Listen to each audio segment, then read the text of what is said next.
नमस्कार फ्रेंड्स। आज इस वीडियो में हम डोपामिन के बारे में जानते हैं। जब हम एक घर में एक रूम में सभी परिवार के लोग इकट्ठे बैठते हैं तो देखिएगा कि सारे लोग किसी न किसी तरह अपने मोबाइल में व्यस्त हो रहे होंगे, क्योंकि ये सभी लोग मोबाइल में अपनी इस झूठी दुनिया में मशगूल है और इसका कारण है डोपामिन, जो हमारे ब्रेन में है और इसका लॉन्ग टर्म सीधा असर आपके शरीर पर और माइंड पर पड़ता है। आपका माइंड फोकस करना भूल जाता है, किसी भी मुश्किल काम में हमारा मन नहीं लगता और एंजाइटी, स्ट्रेस, डिप्रेशन आपके माइंड के फ्रेंड्स बन जाते हैं और आपको ओवर थिंकिंग या फिर नींद की न आने वाली बीमारी शुरू हो जाती है। और इसका सिंपल सा जवाब है, आप अपने मोबाइल का ज़्यादातर इस्तेमाल करना छोड़ दें और आपके बीमारियों को मिटाने की हमारा शरीर हीलिंग स्टार्ट करता है और जीवन आसान बन जाता है। और इसका सीधा असर आपका शरीर तंदुरुस्त और स्फूर्ति से भरपूर हो जाता है।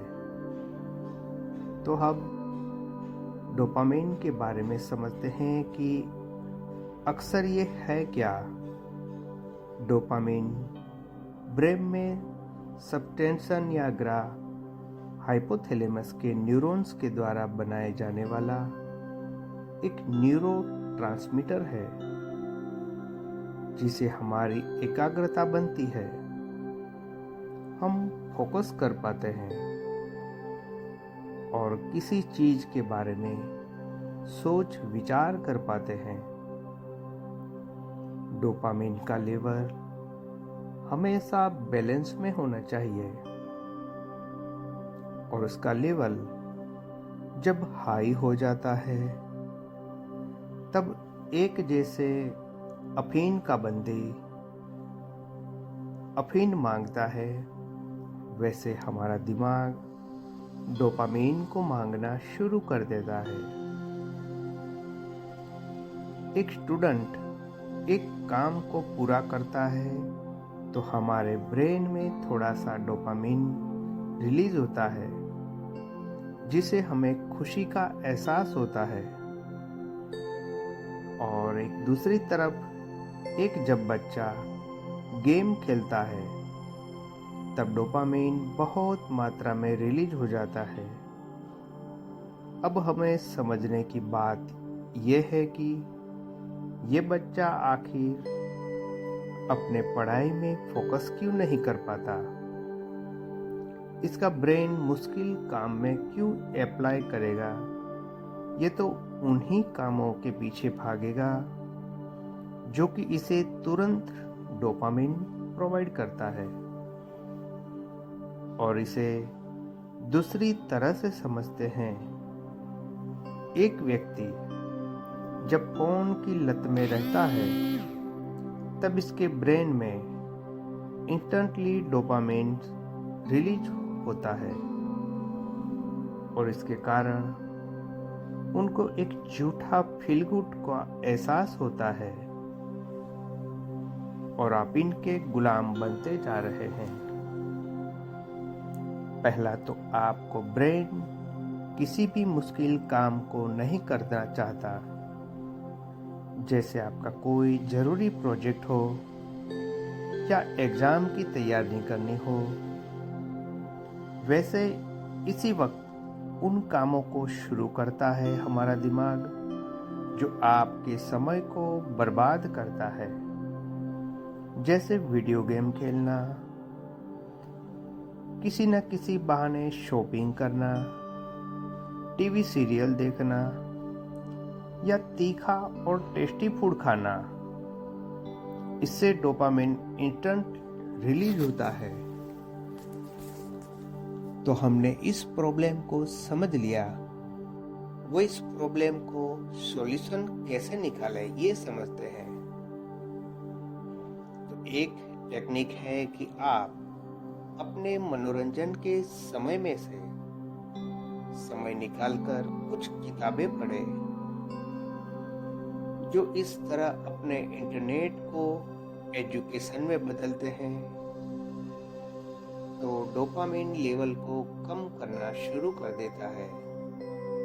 और दूसरी बात, हर दिन कुछ नया सीखे, नया काम सीखे, कुछ नए आर्ट को सीखे, कोई नई किताब को पढ़े और कुछ ऐसा काम करे कि आपके ब्रेन पर स्ट्रेस पड़े।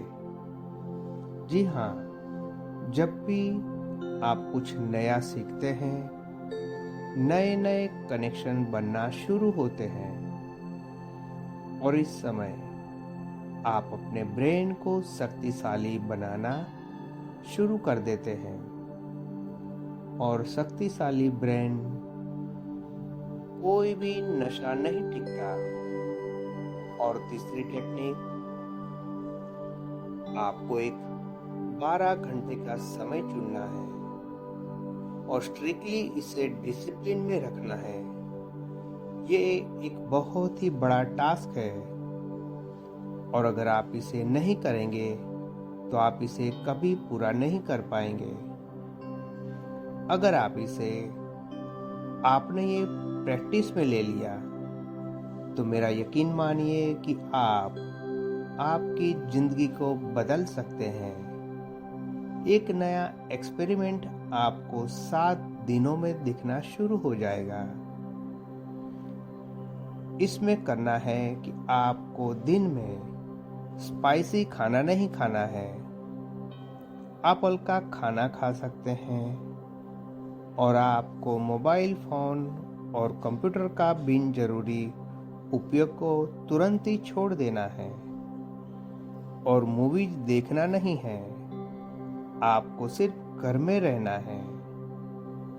अगर आप बाहर जाना चाहते हैं तो पार्क में जा सकते हैं, नेचर के साथ रह सकते हैं, किसी किताबों को पढ़ सकते हैं, विजुलाइज कर सकते हैं, पॉजिटिव अफर्मेशन बोल सकते हैं और मेडिटेशन कर सकते हैं। ये सारी एक्टिविटीज में बहुत कम डोपामिन निकलता है, लेकिन ये हमारे ब्रेन को स्ट्रेंथन करता है और आप महसूस कर पाएंगे कि आपकी थिंकिंग क्लियर हो चुकी है, मन शांत हो गया है और आपको ये एहसास होने लगेगा कि जीवन जीने के लिए आपको क्या करना चाहिए। हो सकता है कि किसी को पता चल गया कि उनके जीवन का उद्देश्य क्या है। इसी स्थिति में आपका ब्रेन इस तरह से तैयार हो जाएगा कि मुश्किल काम में भी आपको काम पूरा करने का आइडियाज मिल जाएगा। आपके ब्रेन में आने लगेगा। और जो लोग ये मानते हैं कि हमारे काम में क्वालिटी नहीं है, हमारे काम में जान नहीं होती है, तो वो भी उनके जीवन में सारी क्वालिटी उनके जीवन में आनी शुरू हो जाएगी। ये मैंने अपने खुद पे आजमाया है और इसलिए मुझे कहीं से प्रेरणा मिली कि आपके साथ ये अपनी पर्सनल बात शेयर करूं। और मुझे यकीन है कि आप लोग जरूर ये टेक्निक को यूज करेंगे और आप कमेंट करेंगे कि आपने आज से ये काम शुरू कर दिया है। Thank you, thank you, thank you. आप सभी लोग इस टेक्निक का उपयोग करके अपने जीवन को बेटर बनाए। शुक्रिया परमात्मा, शुक्रिया, शुक्रिया, शुक्रिया।